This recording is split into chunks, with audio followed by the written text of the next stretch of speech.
नमस्कार साथियों, जय हिंद।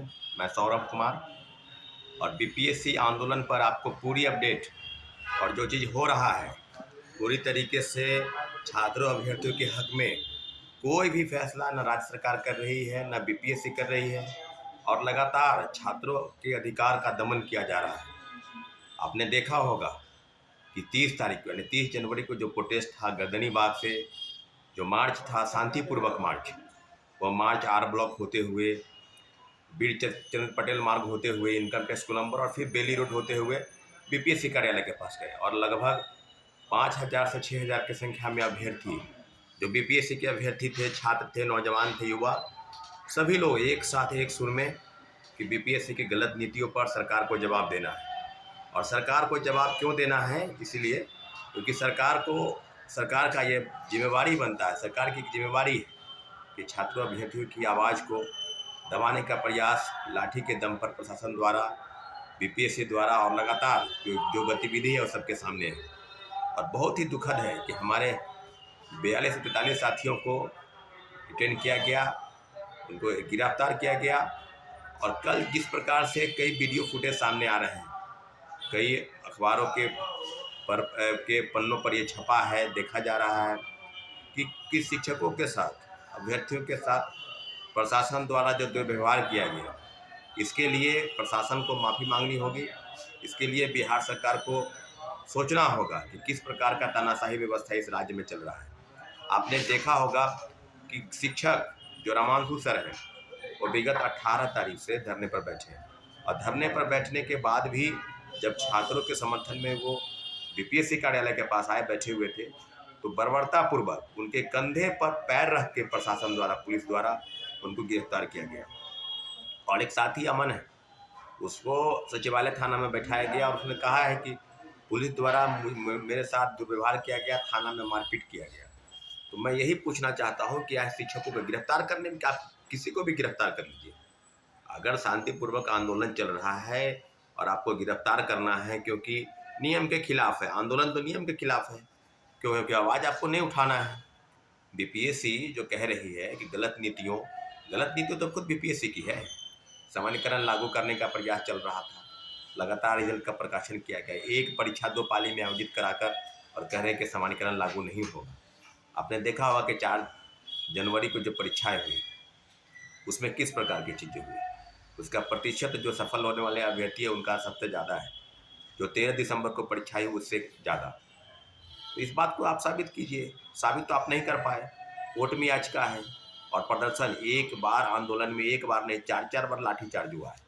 हाँ, ये बात सही है कि 30 तारीख को लाठीचार्ज नहीं हुआ, लेकिन हमारे 43 साथियों को जो गिरफ्तार किया गया और शिक्षकों के साथ जो दुर्व्यवहार किया गया, इसके लिए कौन सा दोषी है? अगर कुछ गलत है तो फिर गिरफ्तार कीजिए ना, आप सबूत इकट्ठा कीजिए, गिरफ्तार कीजिए, आप जेल भेजिए।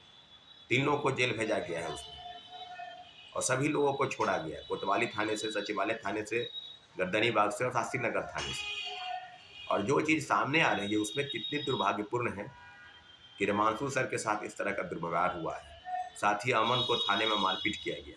इसके लिए कौन दोषी है? क्या उस पर कार्रवाई नहीं होनी चाहिए थी? अभी तक जो लाठीचार्ज, इस प्रदेश में लाठीचार्ज की सरकार है और कह रहे हैं कि समाजवाद का जो चल रहा है, कौन सा समाजवाद चल रहा है भाई? एक तरफ जहाँ आरजेडी की सरकार कहती है वहाँ अपने दोनों बेटों और बेटियों को सेट करने में लगे हैं, कोई उप मुख्यमंत्री, कोई मंत्री, कोई सांसद, कोई विधायक। तेजस्वी यादव बिहार फर्स्ट, बिहारी फर्स्ट का नारा दे रहे थे, वो भी जानते हैं कि वो भी रामविलास पासवान के ही पुत्र हैं, कैबिनेट मंत्री हैं। पेपर लीक पर तो एक सवाल आपका खड़ा नहीं हुआ, आप सिर्फ आप मीडिया में बाइट दे रहे हैं। मुख्यमंत्री जी से क्यों नहीं मुलाकात की? आप स्विट्जरलैंड की यात्रा कर रहे हैं, ठीक है, यात्रा कीजिए, लेकिन बिहार और के युवाओं के साथ आप कभी गर्दनी बाग तो एक बार भी नहीं आए मिलने कि क्या हो रहा है। दूसरे तरीके से बात की जाए तो ये भी पता चल रहा है कि मुख्यमंत्री जी के पुत्र निशांत भी राजनीति में आ रहे हैं। तो ये कौन सा समाजवाद है? युवा, निर्धन, किसान, गरीब और मजदूर के बच्चे अपने हक और हक की लड़ाई के लिए जो है सड़क पर उतरे, प्रदर्शन करे, गिरफ्तार हो, जेल जाएं, फिर आपसे ही माफ़ी मांगे,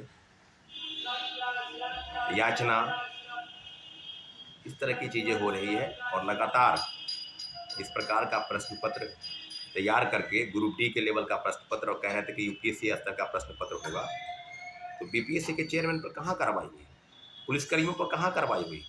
उल्टे छात्रों को 45-46 दिन से अनशन पर बैठे हैं और कह रहे हैं कि कुछ हुआ नहीं है। इस प्रदेश में तो कुछ हो ही नहीं रहा है। छात्रों और अभ्यर्थियों के सिर्फ बीपीएससी का सवाल नहीं है, सवाल लगभग सभी परीक्षाओं का है। कोई परीक्षा बाकी नहीं है जहाँ पेपर लीक नहीं हुआ है, जहाँ धांधली सेटिंग नहीं हो रहा। सिपाही हो, दरोगा हो, इन्फोर्समेंट हो, सचिवालय सहायक हो, किसी भी परीक्षा में पारदर्शिता नाम की कोई चीज़ नहीं रह गई है। और लगातार युवाओं से आह्वान किया जा रहा है कि अपने हक के लिए आप सड़क पर उतरिए, आंदोलन करें, प्रोटेस्ट करें, जो भी करना हो लोकतांत्रिक तरीके से करें। फिर अंतोगत्वा सरकार नहीं सुनी तब हम लोग को कोर्ट में याचिका दायर करना पड़ा। और कोर्ट की याचिका की भी ऐसी है कि लगातार तारीख पर तारीख मिल रहा है। इस मामले को जल्दी सुलझाना जरूरी था, उसको उस पर तारीख मिल रहा है।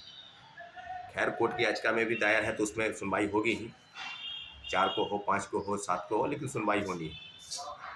लेकिन जिस प्रकार का कुकृत, जिस प्रकार की लापरवाही और जिस प्रकार से प्रशासन का जो खेल इस प्रदेश में चल रहा है कि शिक्षकों को गिरफ्तार किया गया, वो उनके साथ जिस प्रकार से आप उनके कंधे पर पैर रख रहे हैं, इस तरह का जो है, ये कोई पाकिस्तान और दक्षिण कोरिया नहीं है, ये लोकतंत्र की सरकार है। चुने हुए वोट से आप सरकार बनाते हैं और इस प्रकार का दुर्व्यवहार आप कर रहे हैं, पूरा देश देख रहा है। शर्म आनी चाहिए आपको ऐसी व्यवस्था को। इसलिए आग्रह है कि ऐसे व्यवस्था को बदलने के लिए सारे युवा एकजुट हो और फिर से हम लोग प्रोटेस्ट की तैयारी कर रहे हैं।